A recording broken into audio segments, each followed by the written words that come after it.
I would fight Paddy Pimblett, and I would fight anybody above me on the rankings. Justin Gaethje, everybody really. I don't care. I want to keep fighting because I'm telling everybody, I'm 35. I need to go. That's time to go. I need one more win. I need a title shot. And depending on the opponent and how my next fight goes, that definitely could be a title shot next. So I want to fight as soon as possible.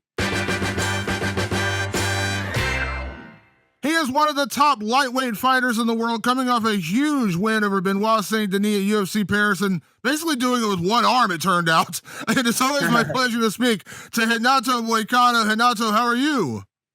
Very good. How about you, my friend? I am fantastic, man. Obviously, congratulations on a huge win. I'm not joking about one arm. That shoulder injury, it was gnarly. How did you fight through that? Damon, what happened was I hurt in training camp, so 3 weeks was getting better. Now I'm feeling much better, but I was not thinking about that in the fight. I was like with a plan in my head, and thanks God I could do everything that I wanted. And it was a separated shoulder, right? Was a AC dislocation, AC joint dislocation. Yeah. Have you rewatched the fight at some point since then? Yes. Did you notice like literally looks like a bone is sticking out of the back of your shoulder? Yeah, it's still like that's wild. Yeah, it's still a little bit, but it's going to be like that. I'm not doing surgery. That's wild, man. And 3 weeks out, and you never thought about pulling out of the fight. On the first day, I was very concerned. I was really, really concerned. Isaac, I'm sorry. No mexe não, isso aí quebra. I was really, really concerned, but then the second day come and the third day came, and then I was feeling better. And then after a week or so, a week and a half, I went live a little bit. My shoulder was hurting, but I knew that would be a big spot for me, like it was, and like retreat was not an option at the time. That is so wild. When you're in the fight, like, do you feel it? Are you feeling it? Because that first round when you're beating on him, like I was like, there's no way his shoulder's injured. Look at the way he's beating on this guy. No, I was not feeling. During the fight, So my problem with the injury was, could I training for the fight? That was the biggest concern, to show up not prepared, not ready. But I did what I could with training. I was not going live every day. I was not doing everything that I used to do. But right now at 35, I don't need to train. I don't need to train very hard every day. I need to be smart. Yeah, absolutely. And obviously now you said, so no surgery. Is it just one of those things like you just need to rest it right now? Yes, actually, I'm good. I can even train. This week I was training. I trained yesterday. I'm not going 100%, but 10 more days, I think I will be 100%.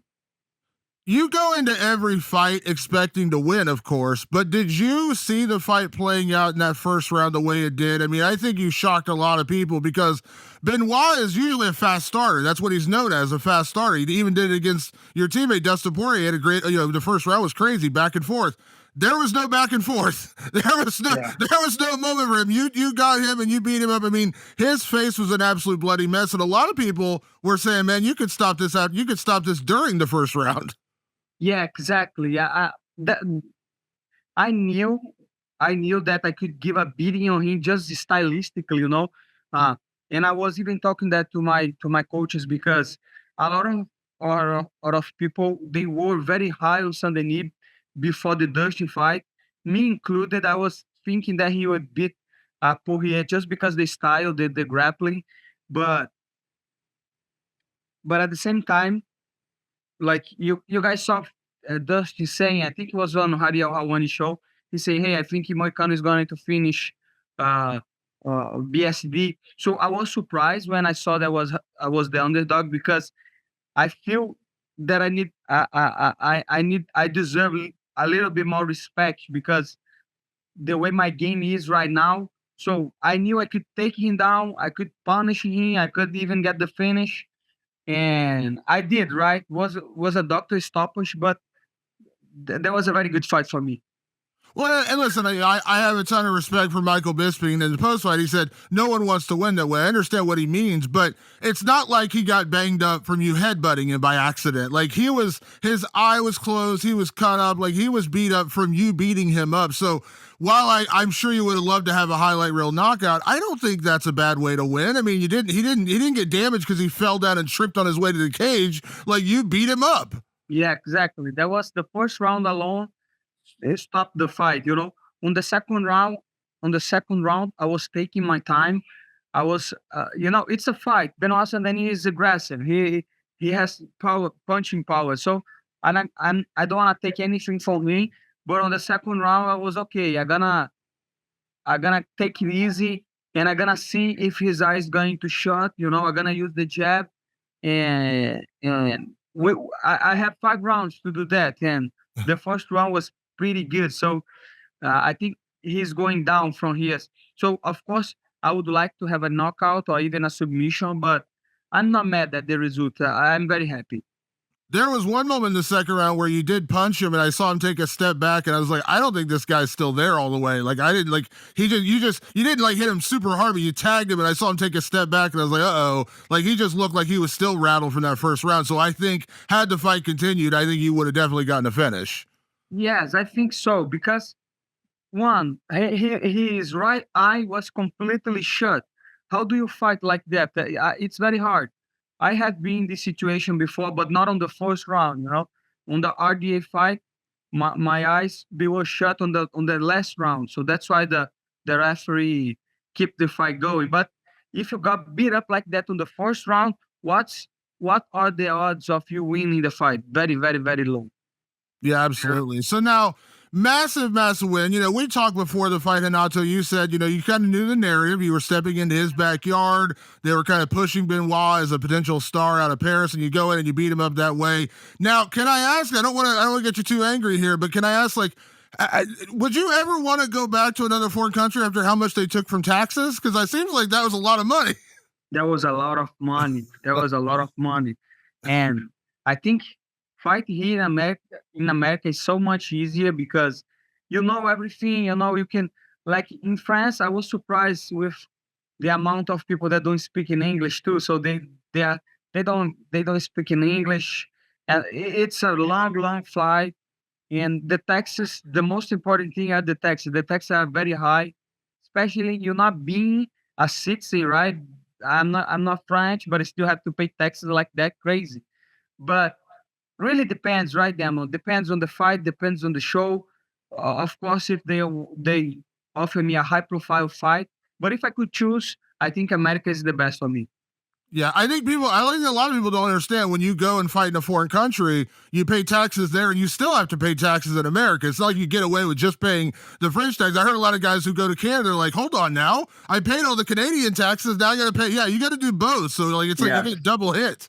Yeah. So I'm pretty sure like the accountant gonna work on something, right? That you're not gonna pay like the whole thing over there and the whole thing over here, but it still is a lot of money, especially if you don't like the French government. You giving money to them. So I don't fucking know.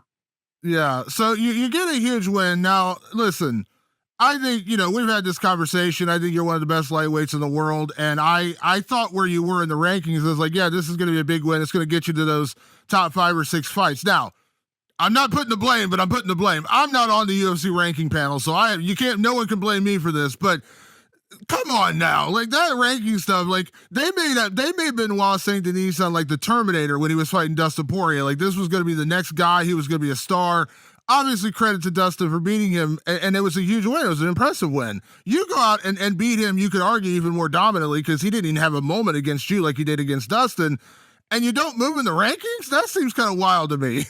Yeah, doesn't make any sense, especially because Benoit Saint Denis was outside the rankings, and then he beat, I think, Frevola. Frevola was number 15 or something, or maybe not even on the ranking. and then he jumped to 10 or 11, something crazy. And I thought, okay, but it is what it is, you know. I'm not here to blame the rankings, the UFC. I have to do my job. Some people, they are more marketable than others, so I just have to prove to the UFC, to the fans, that I deserve the contender spot, and I will be fighting for the rankings and and for a better spot and for the title shot. But it's like you say, imagine if, let's say, Paddy Pimblett. Imagine if he did that to, if he went to France, main event against Benoit Saint Denis, and he did the exactly same thing, like ground and pound in the first round, doctor stoppage. Do you think he would be still number top 15? I highly doubt that. 100% they would give him a bump. But like I say, I'm not complaining because that doesn't matter. What can I do? I just will beat these guys and keep chasing my dreams. Absolutely. Now, before the fight, Renato, we talked about, what could come next. And again, we were, trying to keep the focus on Benoit because you still had to get through him. But I mentioned, of course, everyone talked about the Paddy Pimblett thing because that's a fight that's been in, everyone's talked about it. Paddy's called for it. You had called for it. But, beating Benoit this the way you did and where you're at now, where you should be in the rankings, let me just say it that way. I know there's mention of like Justin Gaethje and if I've heard one complaint from some lightweights, it's that some guys kind of sit on their rankings a little bit, like they're not fighting other guys to give them a chance to kind of come up. So can I ask, like, I know you're literally just, still days away removed from your fight, but would you say you've moved beyond the Paddy Pimblett fight? Because I saw you mentioned maybe Justin Gaethje. I know Dan Hooker's a name that's out there. I don't want to disrespect Paddy, but do you feel like you've moved beyond Paddy in terms of what you're looking for? It really depends. Really depends on the negotiation. You know, the money. I have to work for a new contract now. I have to talk to the UFC about money. I have to talk to the UFC about the shows, about if they want to do the Paddy Pimblett fight. Of course, I would like that fight too. But let's talk about money. Let's talk about money. Let's talk about positions on the ranking. Now I have a good leverage on my side. Because I never say no. I fight everybody, and I am in a good streak. Nobody on the top 15 has like 6 wins in a row on the lightweight division like I have, and I think Paddy Pimblett. But if you put if you put the guys that I beat and the guys that Paddy Pimblett beat, is not even on the same level. I have beaten guys on the top 15 for years now, so I am in a very good, very good, very good spot. And to to to answer your question, I would fight Paddy Pimblett, and I would fight anybody above me on the rankings. Justin Gage, everybody really. I don't care. I want to keep fighting because I'm telling everybody, I'm 35. I need to go. That's time to go. I need one more win. I need a title shot. And depending on the opponent and how my next fight goes, that definitely could be a title shot next. So I want to fight as soon as possible. Do you have any interest? And I'm only throwing this out there because now I guess technically he's available. Do you have any interest in going after the Conor McGregor fight? Because he doesn't have an opponent now. Obviously, Michael Chandler's fighting Charles Oliveira in November. I don't even know if Conor's going to fight again. There's still questions about that. But do you have any interest in that, or are you not even thinking about a guy like Conor? Not really. I think I am so far away of a Conor fight. So far. I think they would never make the fight. I don't know even if McGregor wants the fight, and even if he wants, I cannot afford to wait. I cannot afford to wait. I cannot wait for years and years, and so that's why I'm not seeing Conor McGregor fighting anytime soon, and I respect him a lot. So yeah, realistically, that's a fight that's not happening. Yeah. Now you mentioned the fights that are possible. I think the three most likely names, we mentioned Paddy, because I think that's still a fight that could absolutely happen. Justin Gaethje, who I know you've mentioned, and of course Dan Hooker, who doesn't know how to fight. Now I talked to Justin's manager the other day, and he said, Justin, I know you mentioned January. Justin's looking at March, is what he told me. March is probably when he wants to come back. Is that too long to wait, or are you willing to wait to March to get a guy like Justin Gaethje? No, of course, I can wait to fight Justin Gaethje in March, 100%. I see no problems, and especially him coming off a knockout. I think I am a good fight to test him again, especially because he's a wrestler. He can defend takedowns, and I think that would be an awesome fight. So I would wait until March. Okay. You know, when you took the really short notice fight, the only loss you've had in any recent years was the fight with Dos Anjos when you took that fight on very short notice, and that was a war. And I know we all have a ton of respect for Dos Anjos. The thing about a Justin Gaethje fight, everyone who fights him says it feels like you've gone through a car crash. Like you just don't walk out of there unscathed. Even Max Holloway largely dominated him after hitting that kick that broke his nose early, but even he had some bumps and bruises coming out there. So, like, do you have to have a different mindset to get ready for a guy like Justin Gaethje, knowing that even if you knock him out cold, you're probably going to have to deal with some leg kicks. You're going to deal with some. That's just the kind of nature of a Justin Gaethje fight. I would beat Justin Gaethje. I don't care. I don't really care. I don't care, brother. He could be the baddest guy on planet, the BMF and stuff. I know, but I don't care. I'm not losing. And if they send me the contract, I will knock him the fuck out, my brother. I'm telling you. I'm not. I'm not gonna say I'm not gonna shoot for takedown because I will, But I will try to knock him out too. Ground and pound on the stand up. I don't care. I I'm not losing. I cannot afford to lose. Literally, I have to win every fight to get to the belt, and now it's my time. You mentioned in one of the, I think it was on your podcast, you said it. You said Dan Hooker having a number 5 ranking is like finding a turtle in a tree. Someone just put him there, which was hilarious. Is Dan Hooker one that would interest you just because of where he's at in the rankings coming off that Gamrot fight, or is that like if you ranked him, would he be lower in like the guys you'd rather fight? No, I would like to fight Dan Hooker. Dan Hooker is a decent striker, zero ground game. His last fight against Mateus Garol, we saw that he got hurt on the first. The guy has a lot of heart. That's true. We saw that on Dustin Poirier fight. We saw that on Mateus fight.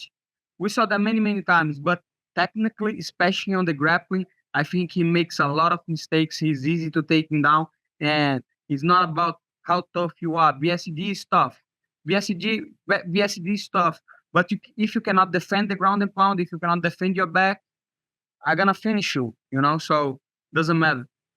Well, I think it says a lot. Like, I think on paper, and by the way, I'm not saying this to offend the guy.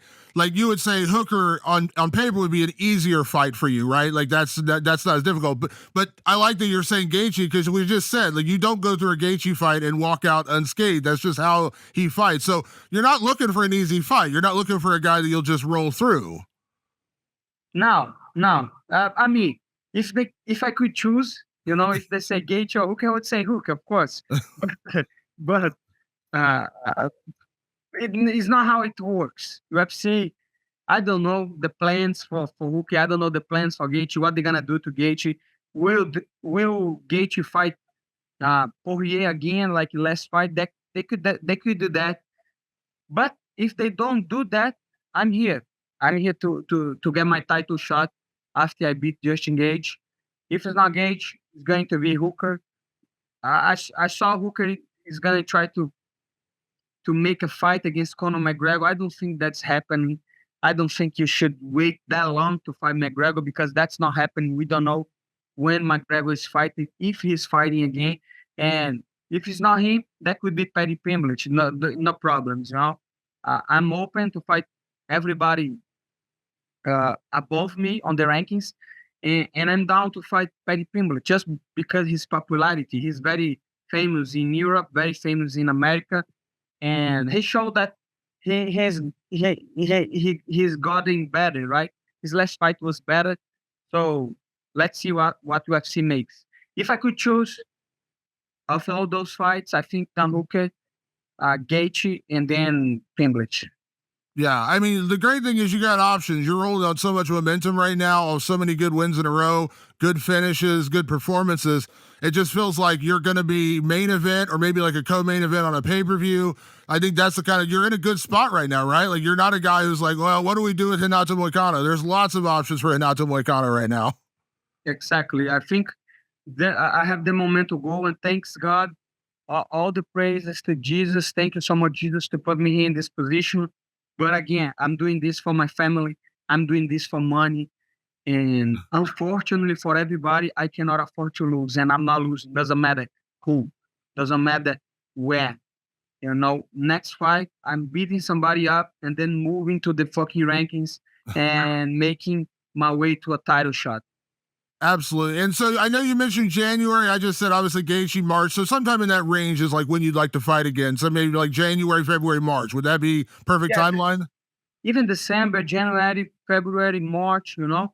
I want a big fight. I want opportunity. UFC, Dana White, Sean Shelby, everybody. I want a big fight. I want an opportunity. I want to fight for the belt. I want to fight for the belt. Let's make the fight. Justin Gaethje. Let's make Dan Hooker. I want to move up in the rankings and I want my shot. And that time I'm not losing. I'm not losing. So be ready, UFC. If you guys want a new champion, if you are somebody if you guys want somebody to break in the top five and to take the challenge against the tough guys and show who's the best, I am the best, and that's time to prove. I love it. Can I ask your opinion real quick, Renato, before I let you go? We know it looks like it's going to be Islam and Arman. I think in January is when they're planning on doing that. I think didn't Arman trains a little bit down the American Top Team, or I know he used to. What do you think about that fight? And do you give Arman a chance to kind of pull off the upset? Islam's been so dominant, it's hard to see him losing right now. I don't know if Arman will be the guy to beat Islam Makhachev, but Renato Moicano will. And I respect a lot uh, both Islam and Arman. Arman is very good, and definitely he has a shot against Makachev because he's a great wrestler too. He's young, and to be honest, Islam show us that he's human on his last fight, right? He got tired. Of course, he got the finish. Dustin is an amazing fighter, so I don't want to take anything from Islam. But he's human, and somebody's coming for the gold, you know? Let's see what happens on January. I would like to be on the card too, of course, if possible. But more than that, I want a big fight, you know? I want to put my name over there. And good luck to Arma on his fight. Yeah. Now we know. Listen, we all know, Renato, you love money. You mentioned talking to the UFC. You're not out of contract right now, right? Like you still have fights on your contract right now, correct? Yeah, I still have fights on my contract. Yeah. Okay. But listen, it's time to get you paid. Let's sit down and talk. It's time to get Money Moicano some money. Exactly. That's the whole point.